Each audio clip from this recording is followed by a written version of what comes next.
see you. I was just saying that this is obviously one of a number of career conversations you and I have had. Helen is the founder of The Tool Wall, the most fantastic, fabulous coaching business, and always gives the most brilliant advice and help. And she and I have worked together on a number of events as well. And the topic for this week's conversation really came about from a coaching and training session that you and I did. It was probably, maybe was it 2 years ago, 2.5 years ago, something like that. And it was with Wyboth and Macquarie. And one of the women there asked this question, and it sort of totally stuck in my head because I was thinking, what is the right answer to this question? And she asked us both, you know, how do you make sure that your boss is representing you at the more senior levels in the organization? How do you know that he or she is saying all the right things that need to be said in order for your career to be elevated? And I for one, sort of slightly scratched my head. You probably came up with a brilliant answer, but sort of been pondering on that question and thinking, how can we really give a good, juicy, meaty answer to that question? So this is why we're here today. Yes. Yeah, it's a really good question. I think there's lots of things you can do about it. And, you know, I have been in those rooms, not as a coach, but as an insider. There's closed door rooms where people are making decisions about other people's careers and their promotion prospects and that sort of thing. And making sure the right people are vouching for you in those settings is really, really important. And there's a number of ways you can do that and you can achieve that. And it's not always about relying on just your line manager. But I think that's a good place for us to start, Dominique. How do you work with your line manager to make sure they are representing you how you want to be represented in those forums? Yeah, I think sort of one of the first things that I would say is that just make sure that you communicate with your boss and he or she knows what it is that you want them to communicate, because so often we sort of, you know, make these assumptions, you know, partly because we're all told, obviously, you know, how do you get ahead in this organization? Well, you know, you work hard, you keep your head down, you know, and it's a meritocracy, so, you know, that's the way to get on. And of course that's only part of the story. That's like the minimum requirement, is to do a good job.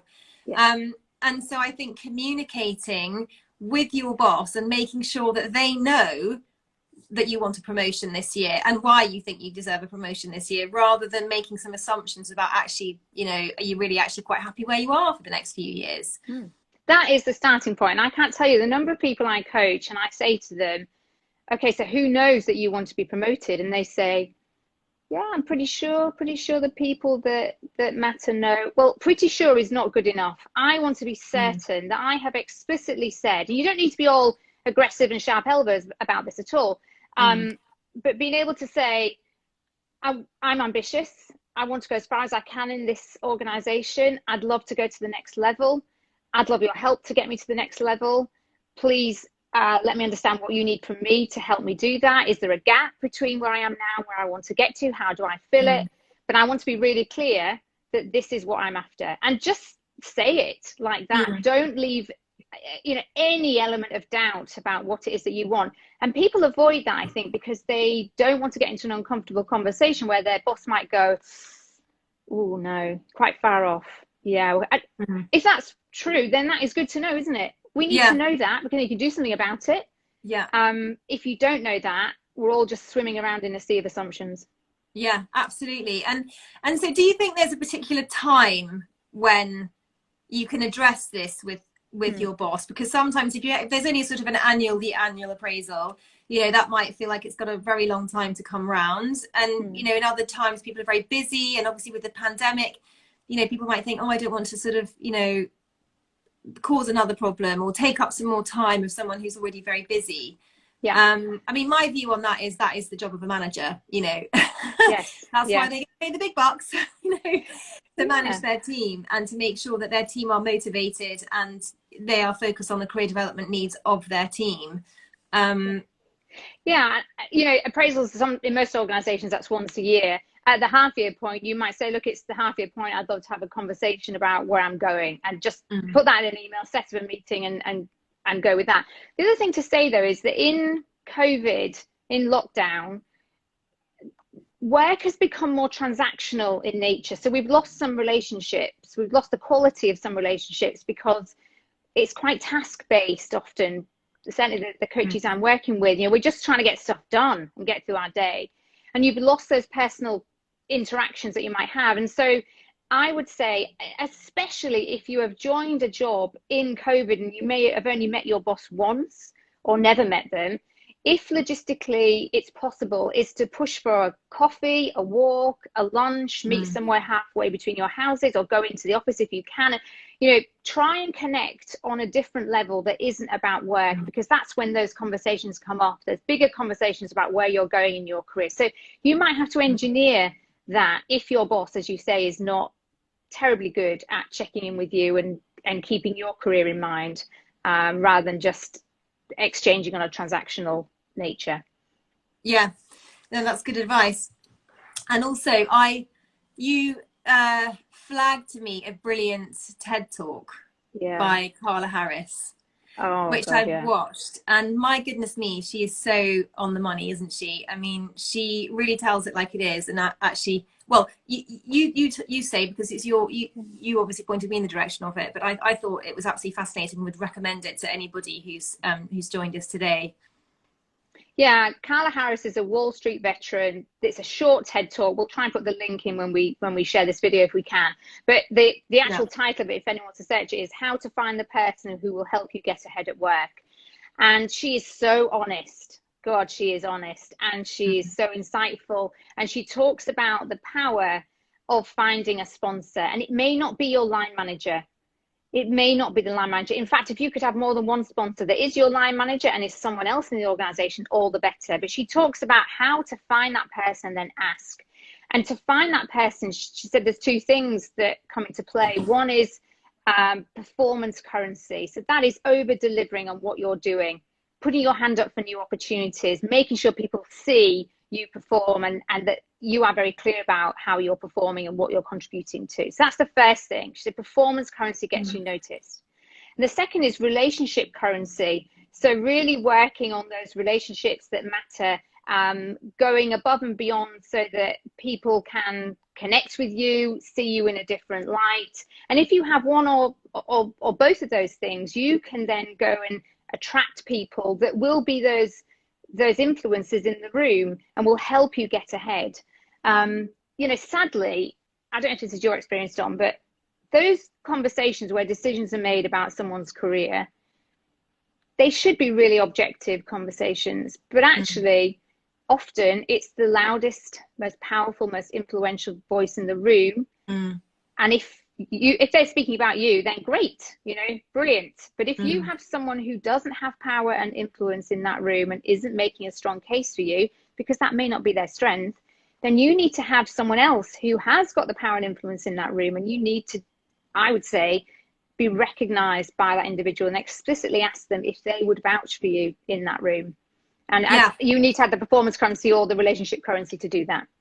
I completely agree. And I think when she talks about this, the meritocracy again, and how it just is not purely objective, we're told it is, aren't we? We're told, it's all fair and it's do a good job and you'll get noticed and as if it is very objective. It's very black or white, good job, great, on you go, bad job, stay, out, or mediocre job, stay where you are, right? And actually the impact of human influence on decision making about our careers is massive. It's absolutely massive. There has to be somebody in the room who is vouching for you when those decisions are made. And we all know that there are probably people who do make a loud noise, and you sort of wonder, is it just easier to kind of give those people what they want to shut them up because they're pushing and pushing and pushing and pushing, whether it be for promotion or pay or bonus or whatever it is. And that's not to say, obviously, the way to get ahead is to be kind of pushing and pushing and pushing and, making a nuisance of yourself and all of that sort of side of things. But it's very interesting how, when you consider really how these decisions are made. I mean, and in her TED talk, obviously, Carla talks about where it actually happens, doesn't she? About being in the room at that round table when, you have these different people who are the decision makers talking about performance reviews, and you know who scores in the high bucket, the middle bucket and the low bucket, and how that really determines where you are on the pay scale, the bonus scale and the promotion scale. And those that have someone there saying, you know, this person's absolutely brilliant, amazing, top performer, yeah, brilliant, you go in the top bucket. I mean, it's a brilliant, I suppose, drawing back of the curtain, isn't it, on what happens in the room when you're not there. It really is. It really is. And I've had the experience of having someone who's been the most influential and powerful person in the room speaking for me, and it served me really well for a long time. And then that person left. And suddenly, because I had not invested in other relationships as well as I might, I went from being up here to down here because no one really knew me. You know, I was relying on this one sponsor to really get me ahead, and it got me far. But then I had to rebuild. So I would say the more people of influence and power you can be known to without being too Machiavellian about it. And I think most people, mainly women, are not Machiavellian enough, frankly. You know, being able to have enough people around that table who are talking about you.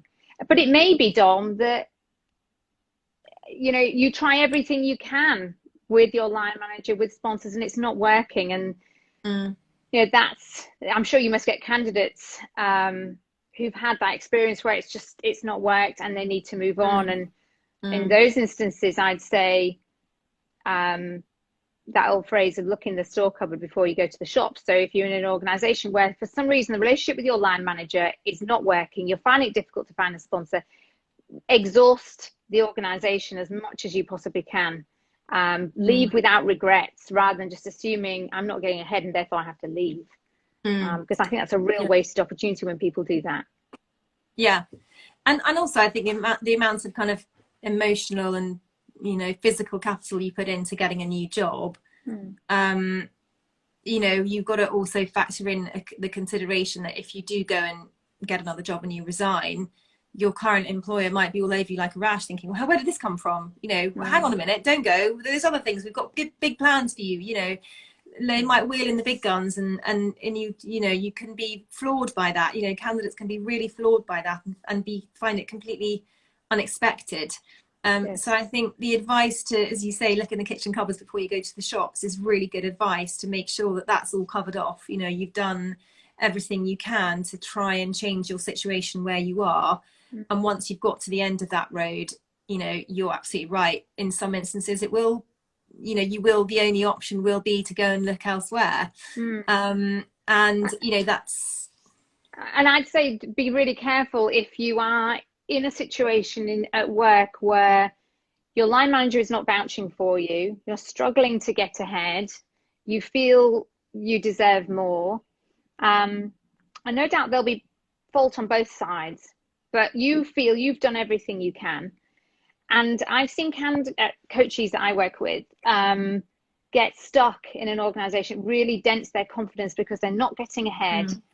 Because they've done everything they can to manage up. And in those situations, I'd really invite people to recognize that that's happening to them and to not feel they are stuck and to do something about it, because then you're not getting promoted, but equally you feel you can't go anywhere. And then you're in this horrible situation of your confidence being really, really dented. Yeah, absolutely. And that's obviously not the best place to be in mentally if you're a job seeker. You know, that's not going to stand you in very good stead. So I think that's absolutely really good advice. I mean, I think that's probably really the best advice I can think of in this sometimes really tricky situation. And I think there are so many that can really feel a sense of loss of control in these kind of situations, can't it? Because you don't really know what's going on, and it's quite likely that your boss isn't going to tell you directly what they've said about you. So I think it's sort of partly, you know, keep your confidence, make sure that you communicate with your boss so they know what you're asking of them and what your level of ambition is. Find a sponsor, network beyond just that one person that's your boss at a senior level, and make sure people know what you're doing, and really sort of develop that performance and relationship currency. And it comes down to communication. Like, communicate what it is you want with as many people as you want. Don't rely on assumptions. And there's a really brave question I think you can ask your line manager or your sponsor. If you're feeling particularly brave, I would say, what will get in the way of you vouching for me? in the room, the metaphorical room or the literal room. What will get in the way of you vouching for me? So let's know that. Let's know. And you will also know instinctively whether the person that's vouching for you really does have influence and power. And the final thing to stress is, if that person who is your line manager, who's vouching for you in the room, does not have influence and power, you need to find someone who does and be known and visible to them. To take more control of it. You don't have to have a formal sponsorship program for you to go and ask someone to be your sponsor. Go and make it happen for you. And again, you need that performance currency, that relationship currency. But I'd urge people to go and watch that Carla Harris video, because it's just frighteningly honest. She's wonderful. It is. No, absolutely. I really enjoyed it, and it's just very, very practical and honest, as you say. And then, of course, the other place to go to is the Career Academy on the Return Hub website and the Tool Wall website, where there's loads of resources on all things career related. Our previous career conversations can be found on the Return Hub and the Tool Wall Instagram, IGTV channels, and on the Career Academy. So hope many of you can join us for our next career conversation. Obviously, if there's any topics that you want us to cover off, please do send us a note or put it into the comments. And otherwise, it just leaves me to say thanks so much, Helen. Always enjoy our conversations. You too, Dom. Lovely to see you. I will speak again next month. Yeah, take care. Bye. All right, take care. Bye-bye. Bye, everyone.